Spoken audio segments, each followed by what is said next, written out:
I woke up from a coma pregnant. My husband had a vasectomy 8 years ago. The neurologist was explaining something about brain plasticity when I felt it. A flutter, low in my abdomen, unmistakable, and impossible. Dr. Kaminsky kept talking about my recovery timeline. 6 weeks in a medically induced coma after the car accident, remarkable progress, minimal cognitive damage. But I wasn't listening anymore. My hand moved to my stomach under the hospital blanket, pressing gently, feeling the curve that shouldn't be there. When I looked down, I could see it, a slight swell beneath the thin cotton gown. My husband David sat in the chair by the window, his face gaunt from weeks of worry, nodding along with the doctor's words. I interrupted them both, my voice rough from disuse. "I think I'm pregnant." Dr. Kaminsky stopped mid-sentence, and David's head snapped toward me, his expression shifting from concern to confusion. The doctor smiled that patronizing smile medical professionals use when patients say something illogical. "Mrs. Garrett, that's likely just some bloating from the feeding tube and immobility. Perfectly normal after extended bed rest," she continued. "Your body has been through significant trauma." "No," I said, more firmly this time. "I'm pregnant. I can feel it moving." The room went silent except for the beeping of monitors. David stood up slowly, his face pale. "Sweetheart, that's not possible. You've been unconscious for 6 weeks. Before that, we hadn't been intimate in months because of your work schedule. Plus, I had that vasectomy 8 years ago. Remember? We decided after the twins were born." Dr. Kaminsky pulled out her tablet, scrolling through my medical records with a frown deepening across her face. "We did multiple scans during your treatment. There was no indication of pregnancy. Let me call for an ultrasound right now just to rule this out and ease your mind." The way she said it made it clear she thought I was confused, possibly experiencing some post-coma delusion. But I knew my own body. I'd been pregnant twice before with our twin daughters, and this feeling was unmistakable. The ultrasound technician arrived 20 minutes later, wheeling in the portable machine with an expression that suggested she'd been briefed on the situation. She squeezed gel onto my stomach, her movements efficient and professional. The wand pressed against my skin, and within seconds the room filled with a sound that made everyone freeze. A heartbeat, fast and strong, echoing through the monitor speakers. The technician's face went from skeptical to shocked in the span of a breath. "There it is," she said quietly, turning the screen toward us. "Approximately 20 weeks gestation based on measurements. Perfectly healthy fetal development." The image showed unmistakably what I already knew. A baby, curled and moving, fingers visible near its face. David made a sound like all the air had left his body. Dr. Kaminsky grabbed the monitor, staring at the screen like it might change if she looked hard enough. "This doesn't make any sense. We've done 3 CT scans, 2 MRIs. How did we miss this?" The technician saved several images, her hands shaking slightly. Sometimes early pregnancy doesn't show clearly on scans focused on brain trauma, but at 20 weeks, this should have been obvious on any abdominal imaging. She looked at Dr. Kaminsky with an expression I couldn't read. "This is going to need documentation. A lot of it." David hadn't moved from his spot by my bed. His face had gone from pale to gray. 20 weeks means you got pregnant right before the accident, but we hadn't been together in 3 months before that. I remember because I was traveling for work. I tried to sit up, but my muscles were still weak from 6 weeks of immobility. "David, I was in a coma. I don't know how this happened." His eyes met mine, and I saw something I'd never seen there before. Doubt, raw and undeniable. The technician quickly left with her equipment, muttering about getting the attending physician. Dr. Kaminsky stood there looking between us, clearly realizing this had moved beyond medical mystery into something else entirely. "Mr. Garrett, would you step outside with me for a moment?" David followed her without a word, leaving me alone with the monitor still showing my vitals. My heart rate had spiked, the numbers climbing as panic set in. Through the partially open door, I could hear their voices, David's rising in pitch, asking how this was possible, demanding answers. Dr. Kaminsky's responses were measured but firm, explaining the medical facts while carefully avoiding the obvious implication hanging in the air between them, that somehow, while unconscious, I'd gotten pregnant. 20 minutes passed before David came back in. His face was composed now, that blank expression he used when dealing with difficult clients at his law firm. He sat down in the chair, not at my bedside but across the room. The distance felt intentional. "Dr. Kaminsky wants to run genetic testing on the baby." Her tone suggested this wasn't a request. I felt my chest tighten. "You think I cheated on you?" He didn't answer immediately. When he finally spoke, his voice was carefully neutral. "I think something happened that doesn't make sense, and we need answers." The hospital moved me to a private room within the hour. Nurses came and went, their expressions a mix of curiosity and something that looked like judgment. One of them, a woman in her 50s with kind eyes, lingered after checking my IV. "I've been a nurse for 30 years, never seen anything like this." She adjusted my pillow, her voice dropping to a whisper. "But I've heard stories. Women who get pregnant under impossible circumstances. Usually there's an explanation that everyone missed. Usually." The word hung there, loaded with implication. That night, David went home to be with our daughters, 12-year-old twins who'd been staying with his mother during my hospitalization. He kissed my forehead before leaving.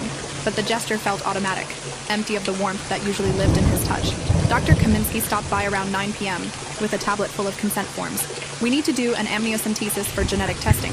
It's the only way to determine paternity conclusively. She paused. And to make sure the baby is developing normally given the unusual circumstances of your pregnancy. I signed everything with shaking hands. What unusual circumstances? I was unconscious. She met my eyes directly. Mrs. Garrett, you were under 24-hour supervision in intensive care.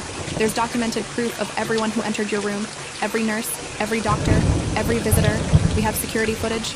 If something happened, we'll find out what. The implications of her words made my stomach turn. You think someone assaulted me while I was in a coma? Her silence was answer enough. The amniocentesis happened the next morning. The needle going into my belly felt like violation layered on top of violation, extracting fluid that would either prove my innocence or destroy my marriage. Dr. Kaminsky assured me results would take 5 to 7 days for the full genetic panel. DNA paternity testing would be faster, maybe 3 days if we prioritized it. She scheduled a meeting with hospital administration and their legal team for that afternoon. This has potential liability implications, she explained. If someone on our staff violated you while you were incapacitated, we need to know immediately. The hospital's legal team consisted of 3 people in expensive suits who sat across from me asking questions that felt like accusations dressed in professional language. When exactly did you last have intercourse with your husband before the accident? Are you certain about that timeline? Is there any possibility you could have been pregnant before the accident and not known? Could there have been any other partner in the weeks leading up to your hospitalization? Each question chipped away at my dignity until I was crying, unable to answer anymore. David sat beside me, his jaw clenched, saying nothing. Hospital security reviewed 6 weeks of footage from the ICU. Every person who entered my room was documented, time-stamped, their credentials verified. Nurses, doctors, respiratory therapists, cleaning staff, David and his mother during visiting hours, my sister twice in the first week. Everyone was accounted for. The security director, a former police officer named Marcus Vance, presented his findings in a conference room filled with hospital administrators. No unauthorized access, no gaps in coverage. Everyone who entered had legitimate medical reasons and was never alone with the patient for more than necessary clinical time. So how did this happen? David's voice cut through the room. My wife was in a medically induced coma for 6 weeks, and somehow she's 20 weeks pregnant. That means she got pregnant right before the accident. But I had a vasectomy 8 years ago, and we hadn't been intimate in months before her accident. Someone in this hospital has to know something. The administrators exchanged glances. Mr. Garrett, we understand your frustration, but the evidence suggests whatever happened, it didn't happen here, which leaves only one other possibility, that I got pregnant before the accident, I said flatly, from someone who wasn't my husband. The room fell silent. That's what you're all thinking, isn't it? That I was having an affair and the coma is just convenient timing. Dr. Kaminsky leaned forward. We're not making accusations. We're trying to find facts. The genetic testing will tell us more, but I have to ask, is there any possibility your vasectomy failed? It's rare, but documented. Perhaps you should get your fertility tested before we jump to conclusions about infidelity. David's expression shifted. He hadn't considered that. The hospital arranged for him to see a urologist that same day. The testing was quick, results definitive. His vasectomy was intact and functioning perfectly. Sperm count 0. The urologist's report was clinical and absolute. No possibility of natural conception. Which brought us right back to the impossible question.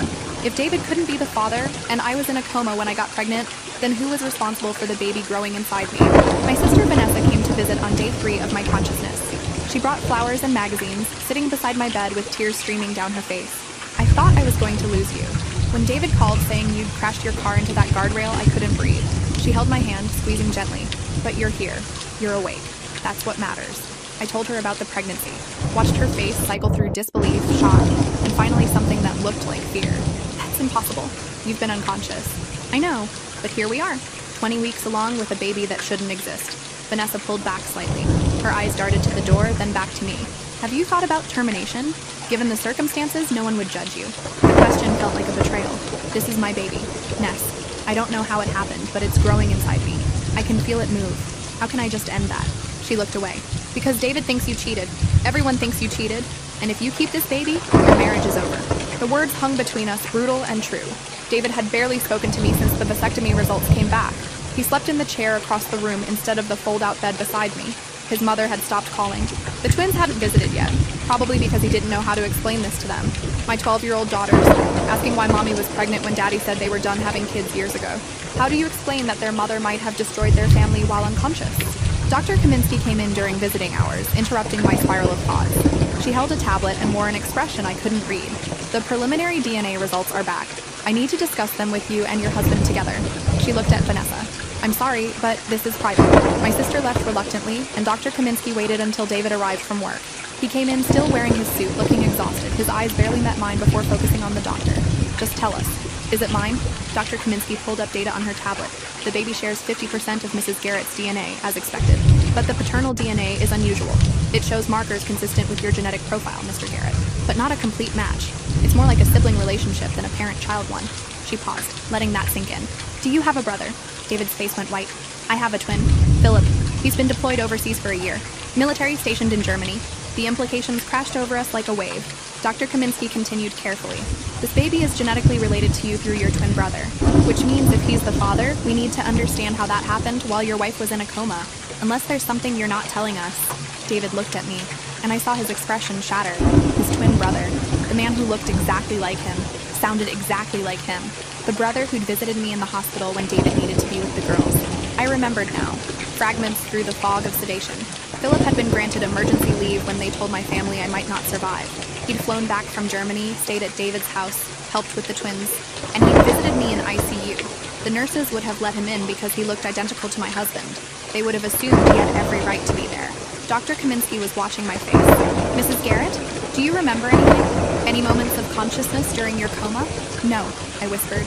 But sometimes patients can hear things, respond to stimuli, even while sedated, right? She nodded slowly. It's called covert consciousness. Some coma patients show brain activity suggesting awareness even when they appear completely unconscious. We didn't test for that in your case because your sedation was medically necessary. But theoretically, there could have been moments of semi-consciousness we didn't detect. Moments where you might have been aware but unable to respond or remember clearly later. David stood abruptly, his chair scraping against the floor. You're saying my brother assaulted her while she was unconscious? That he used his access to her room to rape her? His voice was getting louder with each word, and somehow she was conscious enough to conceive but not conscious enough to remember or fight back.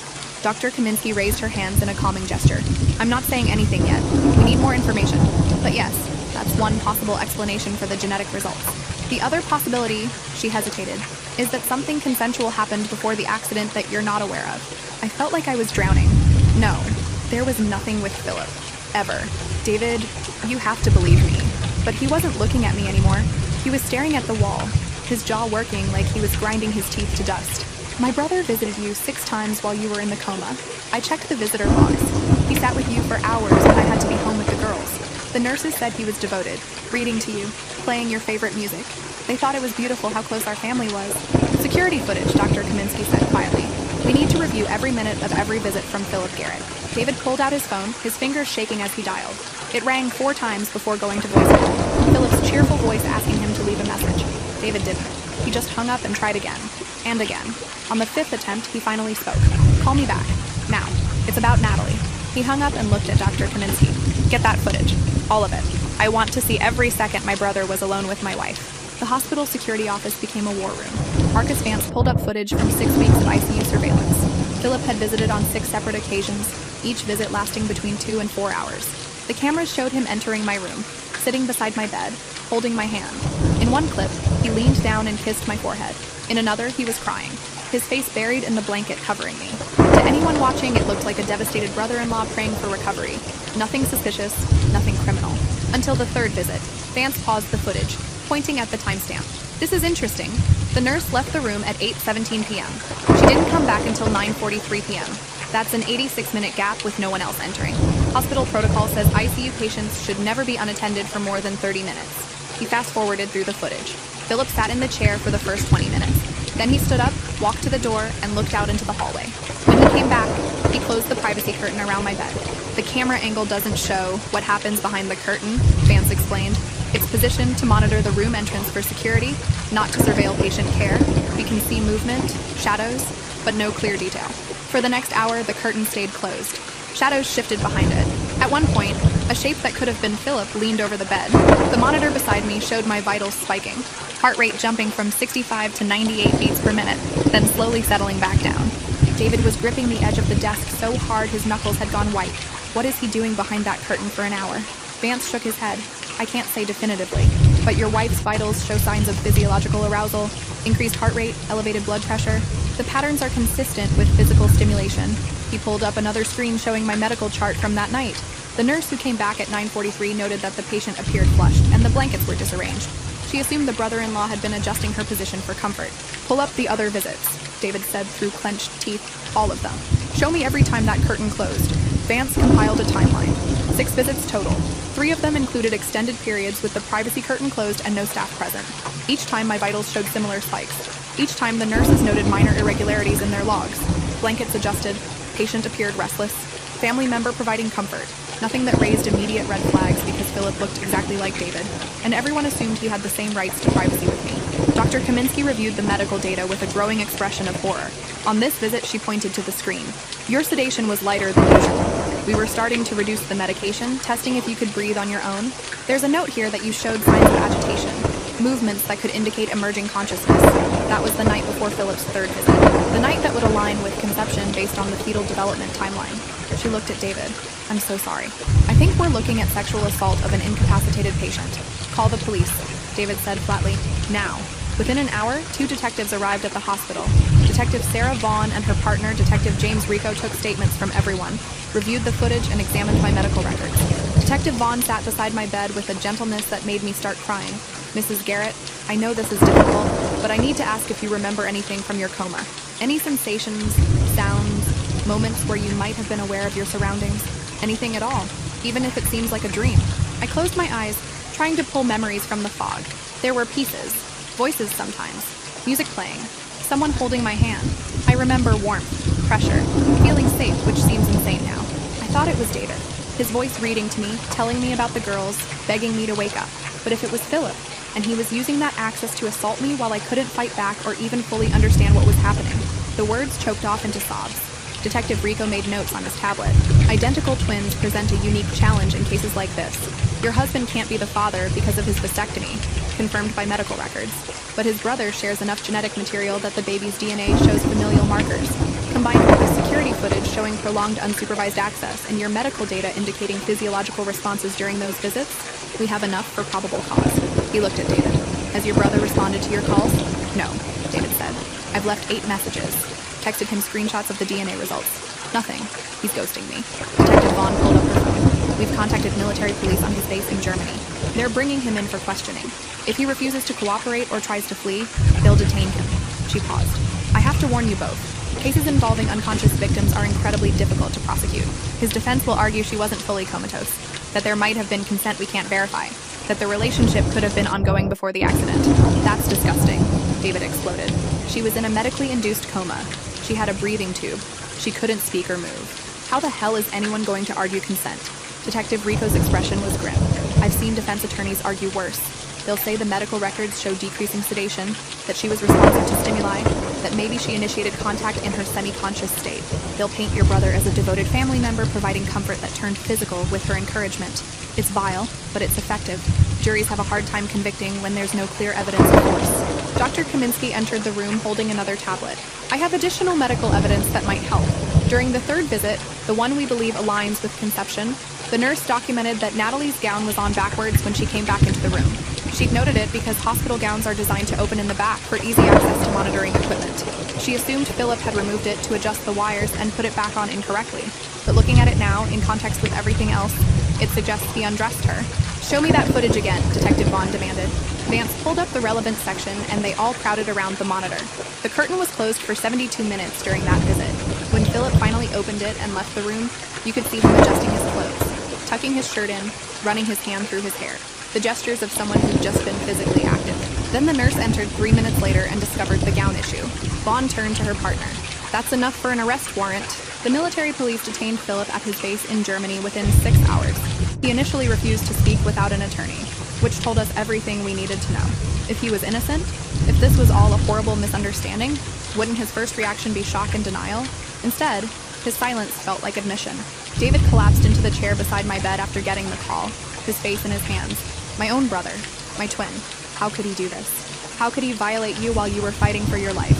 I didn't have answers. I was still trying to process that the baby growing inside me was the product of assault, an assault I couldn't remember, couldn't fight against, couldn't even fully comprehend what happened. The violation felt abstract and visceral at the same time, like my body had been used as a vehicle for someone else's crime, while my consciousness was locked away in medicated darkness. Dr. Kaminsky gently suggested I consider speaking with the hospital's trauma counselor. Given that I was now dealing with both physical recovery and psychological trauma, I'd need support through what was coming next. The trauma counselor was a woman named Dr. Lisa Okafor, with warm eyes and a voice that made you want to trust her. She sat across from me in my hospital room, her notepad balanced on her knee. Natalie, what happened to you is a profound violation, and the fact that you can't clearly remember it doesn't make it less real or less traumatic. Your body remembers, even if your conscious mind doesn't. That's why you're experiencing this disconnect, this feeling of unreality. It's your brain trying to protect you from something it can't fully process. I told her about the fragments I did remember. Warmth, pressure, the sensation of being touched, but filtered through layers of sedation that made everything feel distant and dreamlike. I thought I was dreaming about David. In those foggy moments when awareness would surface and then slip away again, I felt safe, cared for. How sick is that? I felt safe while being raped by my husband's identical twin brother. And I can't even hate the memory properly because part of me still thinks it was David showing me love while I was dying. Dr. Okafor leaned forward. That's not sick. That's your brain doing exactly what it needed to do to protect you. You were in a state of profound vulnerability, and your subconscious created a narrative that would allow you to feel safe instead of terrified. There's no shame in that. The shame belongs entirely to the person who exploited your helplessness. She paused. Have you thought about what you want to do regarding the pregnancy? There are options available to you, including termination. No one would judge you for making that choice given the circumstances. I'd been avoiding that question for days. My hand moved to my stomach, feeling the slight swell, remembering the movement I'd felt. This baby was innocent in all of this, but it was also conceived through assault, would always be a reminder of the worst violation I could imagine. Could I love a child created this way? Could I look at them and not see Philip? But then again, I'd look at them and see David too, because genetically they were nearly identical. This baby would be my daughter's sibling, share their DNA, belong to our family even if the conception was a crime.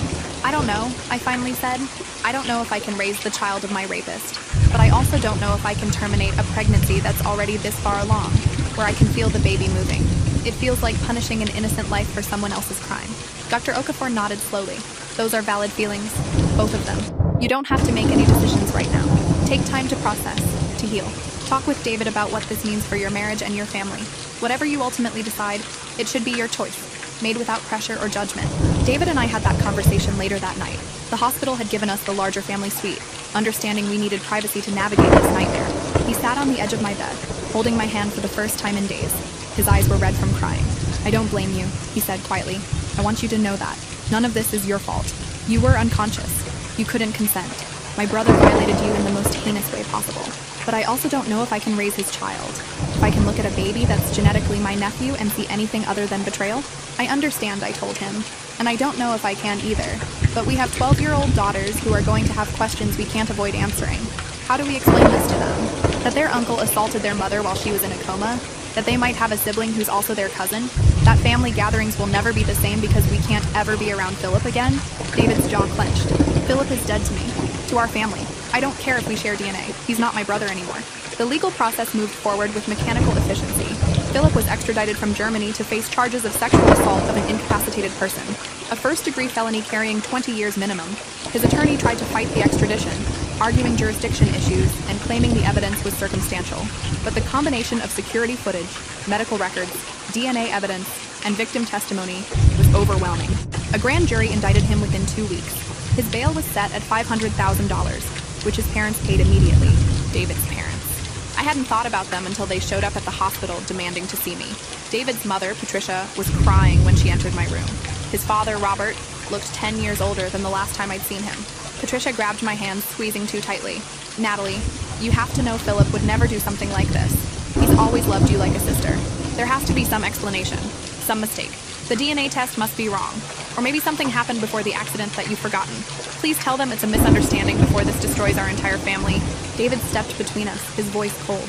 Mom, the DNA evidence is definitive. The security footage shows him closing the privacy curtain and being alone with her for over an hour on multiple occasions. Her medical records show physical responses consistent with sexual activity. There's no misunderstanding here. Your son assaulted my wife while she was in the coma. Patricia's face crumpled. But he's your brother, your twin. You two were inseparable growing up. How can you believe he'd do this? David's expression was granted, because I've seen the evidence, because I believe my wife, and because whatever he was to me before, he's a rapist now. Robert tried a different approach. If this goes to trial, it will destroy Philip's military career, his future, everything he's worked for. And for what? A baby that might not even be his. despite what some DNA test says. Tests can be wrong. Twins can have genetic anomalies. He looked at me with pleading eyes. If you care about this family at all, you'll drop the charges. Say it was consensual before the accident. Say you had a brief affair you regret. Anything that prevents my son from going to prison for 20 years. Get out, I said. My voice was shaking but firm. Get out of my room. Your son raped me while I was unconscious and unable to defend myself. And you want me to lie to protect him? To destroy my own reputation and marriage to save his military career? What kind of people are you? Patricia started crying harder. We're trying to save our family. Natalie, please. You don't understand what this will do to us. The scandal. The shame. Robert works with the county commissioners. I volunteer at the church. We'll be ostracized. David physically escorted his parents out of the room, his voice echoing in the hallway as he told them never to contact us again. When he came back, he was shaking with rage. I'm so sorry. I can't believe they actually asked you to lie for him. They're in denial. They can't accept that their golden boy, their military hero son, is capable of something this monstrous. So they're rewriting the narrative in their heads, making you the villain instead of the victim. It's textbook abuse enablement. The hospital released me a week later with strict instructions for bed rest and prenatal care. I was now officially 24 weeks pregnant, past the point where termination was legally available in our state without medical necessity. Dr. Kaminsky explained that continuing the pregnancy carried some risks given my recent trauma and extended coma, but nothing immediately life-threatening. The choice remained mine, though my window for choosing was rapidly closing. She referred me to a maternal fetal medicine specialist who could provide more comprehensive counseling about my options. Going home was surreal. The house looked the same, but everything felt different. David had explained the situation to our daughters, Sophia and Grace, in age-appropriate terms. Their Uncle Philip had done something very wrong, something that hurt Mommy, and there was going to be a baby because of it. The girls had questions we struggled to answer. Will the baby live with us? Is Uncle Philip going to jail? Do we still have grandparents? Each question was a knife, cutting deeper into the fabric of our family that had been torn apart by Philip's actions. Sophia, always the more direct twin, asked the question I'd been dreading. Mommy, do you want the baby? I sat on the couch with both girls curled against me, David in the chair across from us. Honestly, I don't know yet. It's complicated. This baby is your sibling, and it's innocent. But the way it was created was very wrong, and I'm still figuring out my feelings about all of it. What I do know is that whatever I decide, it will be because I think it's best for our family. And I need you both to understand that none of this is anyone's fault except Uncle Philip's. Grace, quieter and more thoughtful, looked up at me with tears in her eyes. Can we still love Uncle Philip even if he did something bad? Or are we supposed to hate him now? The question broke my heart because it wasn't fair. None of this was fair to these two 12-year-old girls who'd almost lost their mother and were now watching their family implode. You can feel however you feel, I told her. Feelings are complicated. It's okay to be angry at what he did while still remembering times when he was kind to you. But we can't have him in our lives anymore. He's not safe. The preliminary hearing was scheduled for 3 weeks after my hospital release. Detective Vaughn prepared me for what to expect, explaining that Philip's attorney would try to discredit the evidence and my testimony. They'll argue you were conscious enough to consent, but sedated enough to not remember clearly. They'll suggest you and Philip had a prior relationship your husband didn't know about. They'll use the fact that you can't clearly remember the assaults against you, painting your testimony as unreliable or confused. It's going to be brutal, Natalie. You need to be prepared for that. The courtroom was smaller than I expected, with harsh fluorescent lighting that made everyone look sickly. Philip sat at the defense table in a suit, his hair cut short in military style, looking exactly like David except for the expression on his face. Where David's eyes showed pain and betrayal, Philip's showed calculation, cold assessment of the situation, and how to manipulate it to his advantage. His attorney, a woman named Christine Mallory, with a reputation for aggressive defense tactics, barely glanced at me during her opening arguments. Ms. Mallory painted a picture of a loving brother-in-law devoted to his comatose sister-in-law's recovery. She showed the security footage of Philip entering my room, sitting beside me, holding my hand. She played audio of him reading to me, his voice gentle and caring. Then she introduced the bombshell. Mrs. Garrett had been reducing her sedation in the days leading up to the alleged assaults. Medical records show she was responsive to verbal commands, able to squeeze hands on request, showing clear signs of emerging consciousness. The defense's position is that any physical contact that occurred was consensual, initiated by a woman aware enough to make her wishes known through nonverbal communication. I felt sick listening to her twist the facts into something that made me complicit in my own assault. The prosecutor, District Attorney William Becker, stood to object. Even if Mrs. Garrett showed signs of emerging consciousness, she was still legally incapacitated and unable to provide informed consent. She had a breathing tube, was confined to a hospital bed, and was under continuous medication that impaired her judgment and memory. The law is clear that sexual contact with someone in that condition constitutes assault regardless of perceived responsiveness. Judge Carol Henderson reviewed the medical records carefully. She was a woman in her 60s known for being fair but tough. After 20 minutes of silence, except for the sound of pages turning, she looked up. I'm allowing this case to proceed to trial. There's sufficient evidence that a crime may have been committed. However, I'm also ordering a full neurological evaluation of Mrs. Garrett to determine her capacity for consciousness and consent during the period in question. Until we have expert testimony on whether she was capable of understanding and communicating consent, I'm not dismissing anything. Bail remains at $500,000 already posted. Trial date is set for 8 weeks from today. 8 weeks. I'd be 32 weeks pregnant by then, obviously showing a constant visual reminder of the crime we were prosecuting.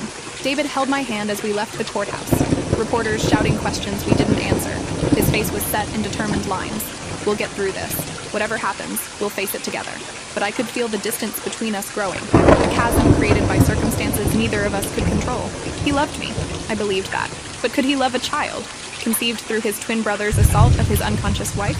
The neurological evaluation was conducted by Dr. Raymond Park, a specialist in consciousness disorders and coma recovery.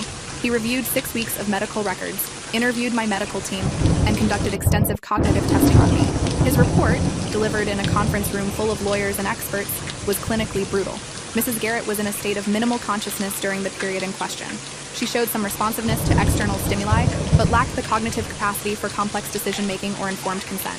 Any movement or response during this time would have been reflexive or instinctual, not indicative of conscious choice or agreement. Ms. Mallory immediately challenged the findings.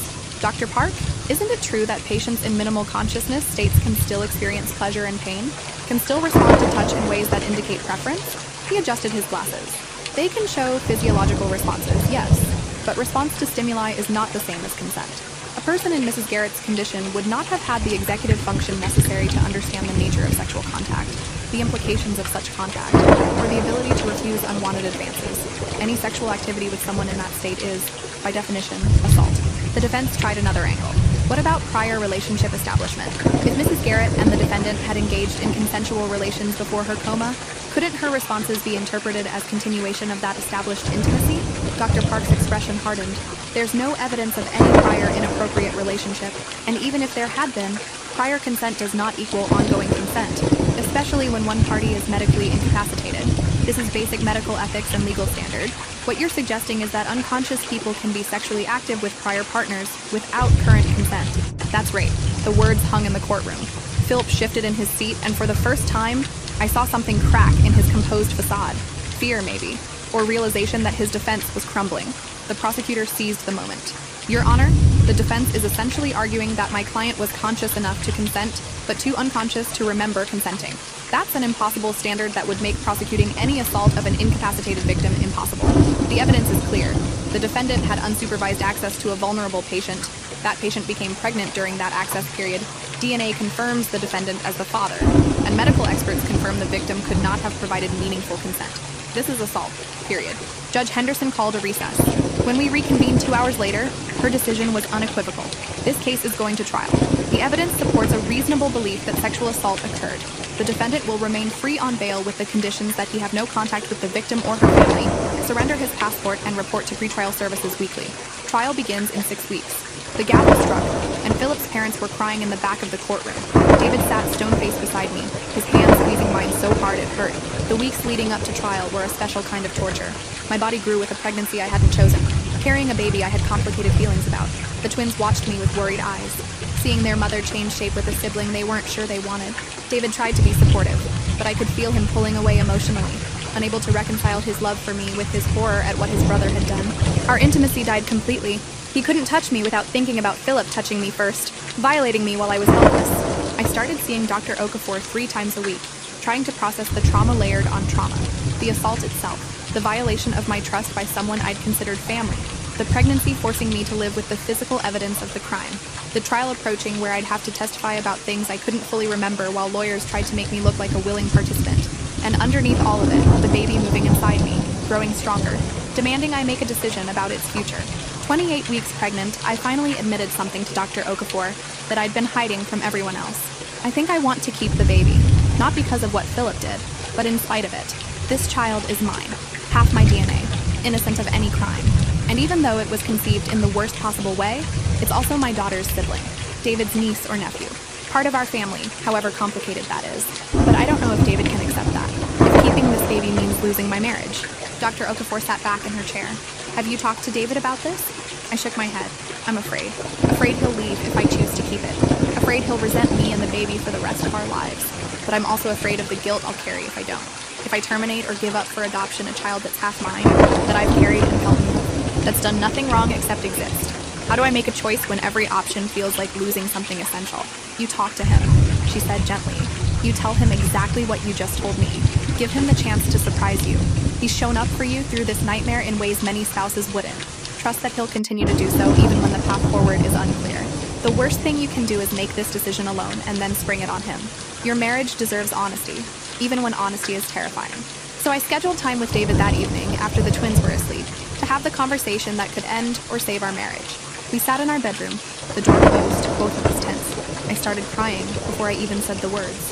David, I think I want to keep the baby. I know that's not fair to you, that you didn't sign up for raising your brother's child, but it's also my child, and our daughter's sibling, and I can't shake the feeling that giving it up or terminating would haunt me forever. I'm not asking you to love this baby or even accept it. I'm just asking you to understand why I need to make this choice. And if you can't, if this is too much, then I understand that too. David was quiet for a long time. When he finally spoke, his voice was thick with emotion. I've been thinking about this too. Lying awake every night, imagining what it would be like to raise a child created through violence against you. Wondering if I could look at them without seeing Philip, without feeling rage at what he took from us. And I keep coming back to one thing. You're the victim here. You're the one who was violated. And if you want to keep this baby, if that's what helps you heal and reclaim your agency, then I support that. It won't be easy. I won't pretend it will. But I love you, Natalie. And I'll love any child you choose to bring into our family, even when conceived in the worst possible circumstances. We held each other and cried until there were no tears left. The decision was made, but the work of accepting it was just beginning. We told Sophia and Grace the next morning. Their reactions were mixed. Sophia, pragmatic as always, asked where the baby would sleep and if she'd have to share her room. Grace worried about how to explain things to her friends at school. But both of them, in their own ways, seemed relieved that the uncertainty was over. We were keeping the baby. Our family was expanding in the most complicated way possible, but we were doing it together. The trial began on a Monday morning in late October. I was 32 weeks pregnant, unmistakably showing, walking into the courtroom with David beside me and our daughters at home with his sister. The jury looked at my belly, at Philip sitting at the defense table looking stoic, at David whose face was a mask of controlled rage. The prosecutor's opening statement was direct. This is a case about power and violation. The defendant used his physical similarity to his twin brother to gain access to a vulnerable woman in a coma. He then sexually assaulted her on multiple occasions while she was unable to consent or defend herself. The result is the pregnancy Mrs. Garrett is now carrying. Physical evidence of a crime the defense wants you to believe was consensual. But consent requires consciousness, understanding, and choice. The victim had none of those things. Ms. Mallory's opening was equally direct. This is a case about a family tragedy being criminalized. The defendant visited his sister-in-law out of love and concern during a medical crisis. Any physical contact that occurred happened during a time when medical records show she was emerging from her coma, responsive to stimuli, and capable of indicating her wishes through movement and sound. The prosecution wants to paint my client as a predator, but the evidence will show he's a devoted family member who's being punished for caring too much. A relationship that the victim, in her compromised state, participated in and encouraged. I wanted to scream, but Detective Vaughn had prepared me for this. They're going to make it sound like you wanted it, like you initiated it. Don't react visibly. Don't give them anything to use against you. Stay calm, stay factual, and trust that the evidence will speak for itself. So I sat there, hands folded over my pregnant belly, while Philip's attorney described me as a willing participant in my own assault. The prosecutor called witnesses methodically. ICU nurses who testified about my level of sedation and unresponsiveness. Dr. Kaminsky explaining the medical impossibility of meaningful consent in my condition. The security director showing footage of Philip's visits and the suspicious gaps in supervision. Then came the geneticist, Dr. Linda Chow, who explained the DNA evidence. The baby Mrs. Garrett is carrying shares 50% of her genetic material, as expected for any child. The paternal DNA shows markers consistent with the defendant's genetic profile.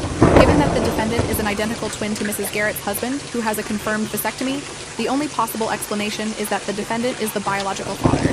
This pregnancy occurred during the time Mrs. Garrett was in a medically induced coma, specifically during the window when the defendant had unsupervised access to her. Ms. Mallory's cross-examination tried to create doubt. Dr. Chow, is it possible the DNA results could be confused given that identical twins share nearly identical genetic profiles? Dr. Chow shook her head. While identical twins are genetically similar, they're not perfectly identical. We can distinguish between them using advanced sequencing. More importantly, we have definitive proof that the husband cannot be the father due to his vasectomy. That leaves only one person who shares the genetic markers we found: the defendant. There's no ambiguity here. Day 3 of the trial, I took the stand. The prosecutor guided me through my testimony gently. I described the accident, waking up from the coma, discovering I was pregnant, finding out about the DNA results, and realizing Philip was the father.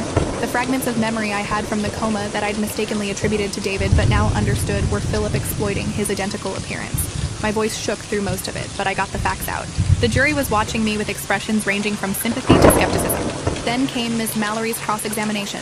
Mrs. Garrett, you testified that you have fragmented memories from your coma, sensations of being touched, feelings of warmth and safety. Isn't it possible you were more conscious during these encounters than you remember? That you responded to Mr. Philip Garrett's presence in ways that indicated desire or consent? I felt my face flush. I was in a medically induced coma with a breathing tube. Even if I had moments of partial awareness, I couldn't speak, couldn't move meaningfully, couldn't make informed decisions about what was happening to my body. But you felt warmth and safety, Ms. Mallory pressed. Those are positive emotions? Doesn't that suggest you weren't experiencing assault but rather welcomed intimate contact? I gripped the edge of the witness box. I thought it was my husband. Philip looks exactly like David. He used that similarity to violate me while I was unconscious. Any positive feelings I had were based on mistaken identity and manipulation of my sedated state. That's not consent. That's exploitation. The prosecutor objected and the judge sustained it, but the damage was done. The defense had planted the seed that maybe I'd wanted it, maybe I'd participated, maybe this was all a tragic misunderstanding rather than deliberate assault.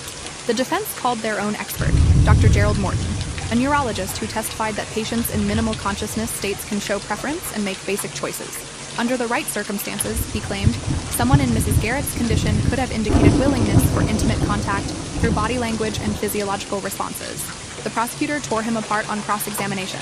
Dr. Morton, how exactly does someone with a breathing tube, confined to a hospital bed, under heavy sedation, communicate informed consent to sexual activity?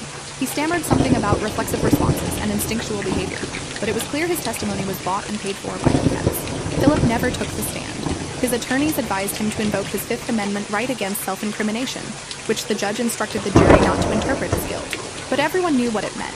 If he had an innocent explanation, he'd give it. The silence was its own admission. Closing arguments lasted an entire day. The prosecutor methodically walked through the evidence, connecting every piece into an undeniable picture of assault. The defense tried to muddy the waters, suggesting reasonable doubt based on my fragmented memories and the complexity of consciousness during coma recovery. The jury deliberated for 3 days, 72 hours of waiting while my future and Philip's hung in balance. David and I stayed home with the girls, trying to maintain normalcy while my phone stayed glued to my hand waiting for the call. When it finally came, Detective Vaughn's voice was carefully neutral. They have a verdict. The courthouse is expecting you within the hour. We drove in silence, my hands shaking so badly I had to sit on them. The courtroom was packed when we arrived. Media, victims' advocates, Philip's parents in the back row glaring at us like we'd betrayed them. The jury foreman stood. On the charge of sexual assault of an incapacitated person, we find the defendant guilty. Philip's face went white. His mother screamed. David's hand found mine, squeezing hard enough to bruise. Judge Henderson thanked the jury and set sentencing for 3 weeks out. Philip was remanded into custody immediately, his bail revoked. As they led him away in handcuffs, he looked at me for the first time since the trial began. No remorse in his eyes, just cold hatred that I'd dared to speak up, to press charges, to refuse to protect him the way his parents had. Sentencing day, I was 35 weeks pregnant, so close to delivery that my doctor had advised against attending. But I needed to be there, needed to give my victim impact statement and watch Philip face consequences for what he'd done. Judge Henderson listened to both sides present arguments about appropriate punishment. The prosecutor asked for the maximum 20 years. The defense asked for leniency, claiming Philip's military service and clean record warranted a reduced sentence. Philip's father actually testified, begging the judge to consider the family impact, the shame they'd already endured, the punishment of having their son's life destroyed. Then it was my turn. I stood at the podium, one hand on my pregnant belly, the other gripping my prepared statement. Your Honor, Philip Garrett violated me in the most fundamental way possible. He used his physical similarity to my husband to gain access to me while I was unconscious and unable to defend myself. He assaulted me multiple times, knowing I couldn't remember, couldn't fight back, couldn't even understand what was happening. The pregnancy I'm carrying is physical evidence of his crime, a daily reminder of violation that I'll see in my child's face for the rest of my life. I'm choosing to keep this baby not because I've forgiven what Philip did, but because this child is innocent. But make no mistake, Philip Garrett is not. He deserves the maximum sentence allowed by law. Judge Henderson took less than 5 minutes to decide. Mr. Garrett, you committed one of the most heinous violations possible. You exploited a vulnerable woman's incapacity to serve your own desires, and you did so repeatedly, with premeditation and calculation. The evidence showed you closed privacy curtains to hide your actions, timed your visits for minimal supervision, and exploited your physical similarity to the victim's husband to gain access. This was not a moment of weakness or poor judgment. This was predatory behavior. I sentence you to 20 years in state prison with no possibility of parole. You'll also be required to register as a sex offender upon release, and are permanently barred from contact with the victim or her family. Philip was led away. His parents were sobbing. David pulled me close, and I felt the baby kick hard against my ribs, as if acknowledging the moment. Justice had been served, but it didn't erase what happened, didn't make the pregnancy less complicated or my feelings less confused. It just meant Philip would face consequences for using my unconscious body for his own gratification. As we left the courthouse, reporters shouted questions about how I felt, whether I'd forgive Philip, what I planned to name the baby. We didn't answer any of them. 3 weeks later, at 38 weeks pregnant, I went into labor. David held my hand through 18 hours of contractions, never leaving my side. When they finally placed my son in my arms, I looked down at his face and saw something I hadn't expected.